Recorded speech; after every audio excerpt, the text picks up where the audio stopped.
हुसैन सैयद सुहरावर्दी का नाम आते ही अधिकांश लोगों के मन में 16 अगस्त 1946 का डायरेक्ट एक्शन डे और उसके बाद कलकत्ता में भड़की भयावह सांप्रदायिक हिंसा की स्मृतियां ताज़ा हो जाती है। लेकिन सुहरावर्दी की कहानी केवल 1946 पर समाप्त नहीं होती। विभाजन की बाद जब मुस्लिम लीग के अनेक नेता पाकिस्तान चले गए तब सुहरावर्दी ने तत्काल भारत नहीं छोड़ा। वे लगभग 2 वर्षों तक कोलकाता में रहे। ऐतिहासिक अभिलेख बताते हैं कि इस दौरान उनका संपर्क महात्मा गांधी, पंडित जवाहरलाल नेहरू सहित कांग्रेस के नेतृत्व से बना रहा है। नेहरू कह रहे हैं कि सुहरावर्दी बैंकरप्ट हो जाएगा, थोड़ा ख्याल रखो। पाकिस्तान कहेगा हमने मुस्लिम पर अत्याचार किया है, इसलिए इस मैटर को जल्दी निपटाओ।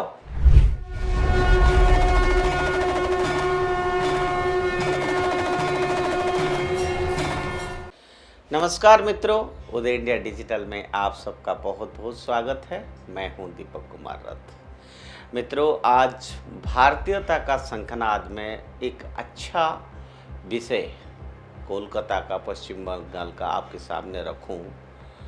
आप सबको मालूम है कि कोलकाता में सुहरावर्दी एवेन्यू नाम बदलकर गोपाल मुखर्जी मार्ग किए जाने का निर्णय ने एक बार फिर से भारत की विभाजन और उससे पहले की सांप्रदायिक हिंसा से जुड़े उन अध्यायों को चर्चा के केंद्र में ला दिया है, जिन्हें लंबे समय तक इतिहास की धूल ने दबाए रखने का प्रयास किया गया।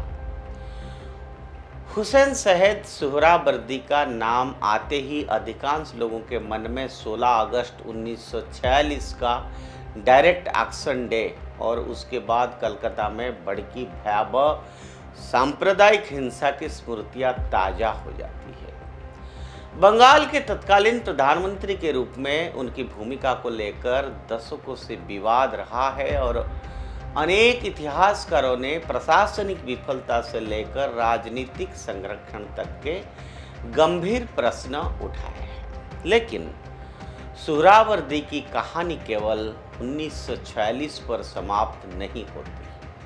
विभाजन की बाद जब मुस्लिम लीग के अनेक नेता पाकिस्तान चले गए तब सुहरावर्दी ने तत्काल भारत नहीं छोड़ा। वे लगभग 2 वर्षों तक कोलकाता में रहे। ऐतिहासिक अभिलेख बताते हैं कि इस दौरान उनका संपर्क महात्मा गांधी, पंडित जवाहरलाल नेहरू सहित कांग्रेस के नेतृत्व से बना रहा है। बाद में मार्च 1949 में वे पाकिस्तान चले गए, जहां उन्होंने नई राजनीतिक पारी शुरू करी। अंततः 1956 में पाकिस्तान के प्रधानमंत्री भी बने। यह तथ्य अपने आप में इतिहास की एक बड़े विडंबना है कि जिस व्यक्ति का नाम कलकत्ता की सांप्रदायिक हिंसा से जुड़ा रहा, वही आगे चलकर पाकिस्तान की सर्वोच्च राजनीतिक पद तक पहुंचा। सुहरावर्दी एक ऐसा आदमी जिसने बंगाल में हिंदुओं के नरसंहार की कैसे उन्होंने भूमिका निभाई और उसे बचाने के लिए कैसे गांधी आगे आए, ये किसी से छिपा नहीं है। लेकिन एक बात और भी है जो हमसे छिपाई गई है। क्या आपको पता है कि स्वतंत्र भारत में सुहरावर्दी पर लगभग 50 लाख रुपया की आयकर देनदारी थी, जिसे पंडित नेहरू सरकार ने माफ कर दिया था? जी हाँ, ये बात किसी को कैसे पता होगी जब बताई ही नहीं गई है। आप जब रिसर्च करेंगे तो पता चलेगा कि 12 दिसंबर 1948 को पंडित जवाहरलाल नेहरू ने पश्चिम बंगाल के तत्कालीन नेता डॉक्टर BC राय को पत्र लिखकर सुहरावर्दी के आयकर आकलन के विषय में जानकारी मांगी थी। यह पत्र इस बात का प्रमाण है कि मामला प्रधानमंत्री के संज्ञान में था। अब ये पत्र जो है आप पहले पढ़िए, आपको पता चलेगा ये पत्र में क्या क्या लिखा है।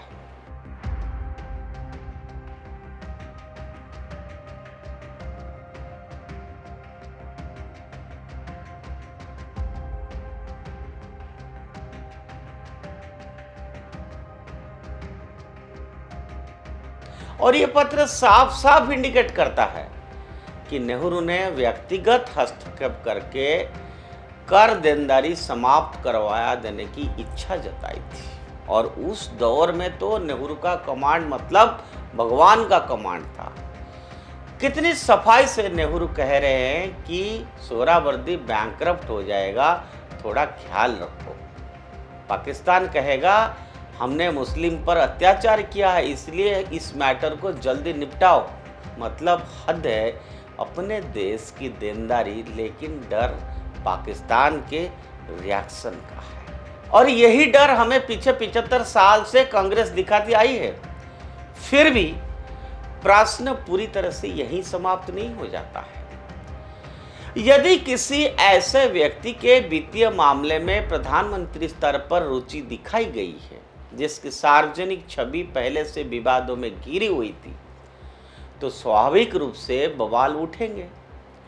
लोकतंत्र में केवल निर्णय ही नहीं, निर्णयों की पारदर्शिता भी महत्वपूर्ण होता है। यदि उस समय कोई विशेष प्रशासनिक या कानूनी प्रक्रिया अपनाई गई थी तो उसका स्पष्ट दस्तावेज रिकॉर्ड सार्वजनिक विमर्श का हिस्सा होना चाहिए था। अब इस लेटर में एक और बात नेहरू ने कही है, उस पर ध्यान दीजिए। I will quote now, but there is no doubt that he was worked hard for communal unity and has fallen out with Pakistan completely. He was offered a governorship, a ministership and an ambassadorship by Pakistan. He refused all these offers.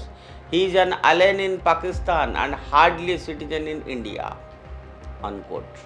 Sohrawardi has been attacking many of the policies of Pakistan government. Dunn has written that this is being done merely to get the income tax assessment reduced in India. Thus, his bona fides are challenged and on both sides an attempt is made to ruin him both financially and politically. Unquote. अब नेहरू कह रहे हैं कि पाकिस्तान के खिलाफत कर रहा था सोहरावर्दी। अब यह लेटर लिखा गया 1948 में। उसका असर क्या हुआ? सोहरावर्दी अपना सारा बिजनेस बगैर बेच बाज के 1949 में पाकिस्तान चला गया और महज 7 साल में 1956 में वहाँ का प्रधानमंत्री बना। ये कैसा पाकिस्तान के खिलाफ था भाई, ये पंडित नेहरू को पता होगा, हमें तो समझ नहीं आ रहा है। डायरेक्ट एक्शन डे का करता धरता था सोहरावर्दी, हिंदुओं का निर्मम कातिल था सोहरावर्दी। और अगर गोपाल मुखर्जी नहीं होते तो आज पाकिस्तान का भाग होता पश्चिम बंगाल। आज जब कोलकाता की एक सड़क का नाम बदलकर गोपाल मुखर्जी मार्ग रखा गया, तब यह केवल नाम परिवर्तन का मामला नहीं है, यह स्मृति और इतिहास के बीच चल रही उस बहस का प्रतीक है जिसमें समाज ये तय करता है कि वो किन व्यक्तियों को सम्मान देना चाहता है और किन व्यक्तियों की विरासत की पुनर्समीक्षा करना चाहता है। सोहरावर्दी का नाम भारतीय इतिहास के सबसे दर्दनाक अध्यायों में दर्ज है और नेहरू की भूमिका सोहरावर्दी के मामले में हमें ये याद दिलाता है कि कैसे हमारा इतिहास के साथ एक घिनौना खेल खेला गया है। इतिहास का सम्मान तभी होगा जब हम उससे श्रद्धा या घृणा के चश्मे से नहीं बल्कि प्रमाण और विवेक की दृष्टि से पढ़ेंगे। आज के लिए इतना। जय हिंद, जय भारत।